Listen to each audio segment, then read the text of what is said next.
Welcome back to Inside Africa. For the Maasai people of Tanzania, rain is the lifeblood of their communities. Without it, the grass doesn't grow and their animals have nowhere to graze. Lately, well, there hasn't been nearly enough of it, and that reality has forced scores of Maasai men to find new ways to make a living. It's a familiar sight, a Maasai walking along a grassy path, but these are not the savanna plains of northern Tanzania.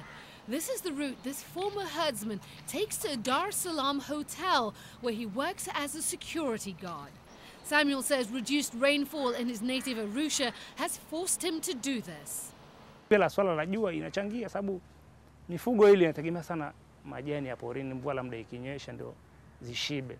Na ikishiba yule mfugaji yeye ndio raha kwake, kwamba tayari ng'ombe zake zimeshiba, ana raha. Hasa kama sasa hivi mwaka mvua hajanyesha, kwamba muda wote iko pirika, yani anakimbia kila saa, kwamba muda wote una raha, sababu mifugo yenyewe itakula wapi. Paulo, also a recent Maasai transplant, agrees. Kwa sababu zamani silikuwa mvua inanyesha, ng'ombe anapata majani. Sasa hivi mvua inyeshi kama zamani. Many young Maasai men moved to Dar to generate income for their families. This group makes money by braiding women's hair in this style of Maasai warriors. It's considered taboo in their culture, but breaking taboos is just one of the adjustments Maasai men say they have to make to survive. Sisi wanawake watakiwa kusuka, mila na desturi yetu hairuhusu. Sisi wanaume ndio tunasuka, alafu wanawake wananyoa vipara. Kwa hiyo ina maana ilivyogundulika kwa wanawake kusuka huku mjini, ndio tukaona kwamba kila mtu anaweza kusuka hii. Kwa hiyo tufanye kama biashara yetu. They say they must do this to provide for their families, but there are some compromises they refuse to make. Na sisi hatutaweza kuoa mwanamke tofauti na wakwetu anayejua sheria za kwetu. Sisi tukioa umeoa, sheria za wazee zinapitishwa kabisa. Most of these young men have wives back home, but they only see them every few months. Ndio napoleta maisha yanakuwa ngumu huko. Ukileta mwanamke huko, nakuwa sasa wazazi ukumbuke. Like Samuel, most young Maasai men who move here work as night guards for homes and businesses. He believes it's a natural fit because they're taught to be warriors or morani from a young age. Ukiwa na miaka kama miaka 7 hivi, unaenda porini kuchunga. Ndio kazi ambayo ya mtoto wa Kimasai analelewa vile. Unaona, sasa inaenda afu baadaye ile kipindi fika jando unaenda porini, pale ndio mnaweza mkakaa miezi 3 porini, mko mnajifunza mambo mengi ya Kimasai pamoja na kwenda misituni, labda kupiga simba nini. They've created a tribal support structure to help each other adjust to their new urban surroundings, and they wear traditional clothes in order to spot each other easily. Kwanza sisi wenyewe tuna upendo wetu. Nikienda mji wote ule, siwezi kukaa bila kumuona Mmasai mwenzangu.